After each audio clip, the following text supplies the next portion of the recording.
शास्त्र कहता है यज्ञ वै विष्णु,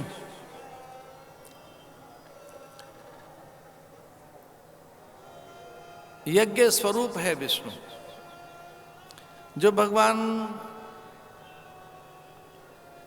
विराट हैं, विष्णु वषट्कार, जो विराटता है, ये जो ईश्वर का विस्तार है सभी नाम रूपों में, वही एक विस्तृत है, वही एक समाहित है सभी में।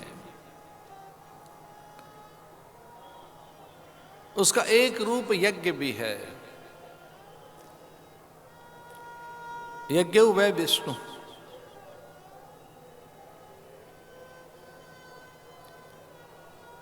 समुद्र मंथन में देव कृपा से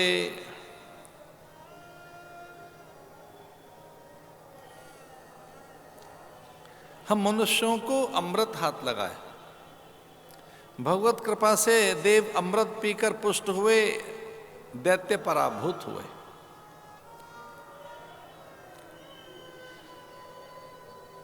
उनके गुरु शुक्राचार्य ने कहा यज्ञ किया जाए, तप उद्योग किया जाए, श्रम करो, खोई संपदा फिर से प्राप्त हो सकती है। वे पवन, प्रकाश, आकाश, नक्षत्र, धरा और प्रत्येक जीव को अपने नियंत्रण में रखना चाहते थे।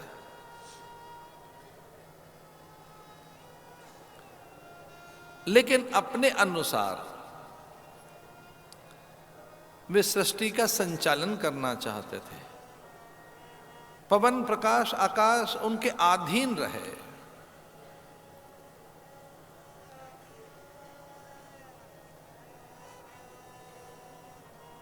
वे प्राणों के अधिपति बने रहे।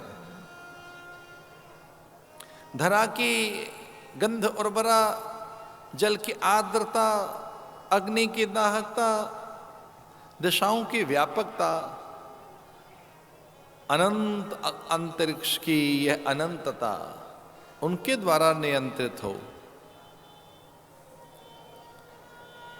यम वर्ण कुबेर पर पुनः भी शासन कर सकें, ऐसा कहा भी गया है। देवाधीनम जगत सर्वम, ये जगत देवताओं के अधीन है।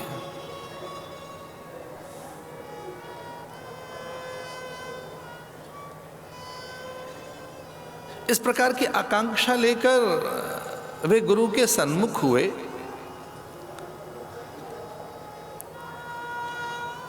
उनके आचार्य शुक्र ने कहा कि यज्ञ करोगे तो ऐसा संभव है, खोई संपदा फिर मिल जाएगी। यज्ञ विधान का नाम है, स्मरण तो आप कैसे भी कर सकते हैं, यद्यपि जप भी विधान का नाम है और वो भी एक यज्ञ है। भगवान ने अपनी विभूतियों में यज्ञ को भी अपनी एक विभूति बताया है। यज्ञ नाम जप यज्ञोस्मि। जब वो यज्ञ की चर्चा करते हैं कि कितने यज्ञ, वाजपेयी यज्ञ, अश्वमेध यज्ञ, यज्ञ के अलग अलग अलग विधान हैं, उन विधानों में यज्ञ के विधान की चर्चा करते हुए भगवान कहते हैं यज्ञ नाम जप यज्ञोस्मि। यज्ञों में श्रेष्ठ जप यज्ञ ही है और वो मैं स्वयं हूं, भगवान ऐसा कहते हैं। क्योंकि यज्ञ बड़ी बड़ी विधा का नाम है, उसके लिए बड़ा विधान चाहिए। उसके लिए वैसा होता, ऋत्विज, शाकल्य, मंत्र, आचार्य,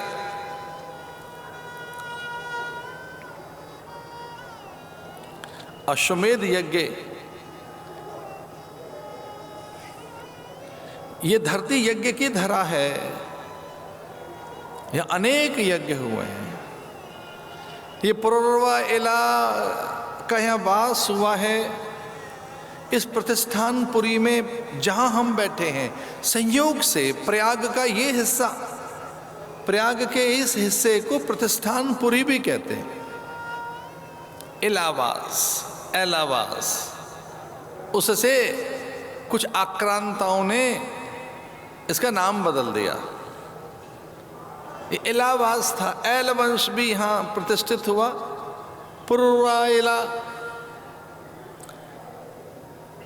याज्ञवास, यह यज्ञ होता रहा है।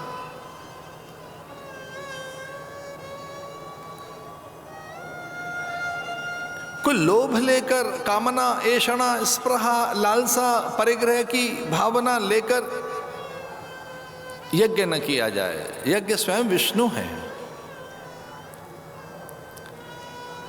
और यह सच है कि पर्जन्यों को यज्ञ आकर्षित करता है। इस धरा पर पर्जन्यों को, बादलों को, पूरी प्रकृति के संतुलन, नियमन, संचालन में यज्ञ की ही भूमिका है।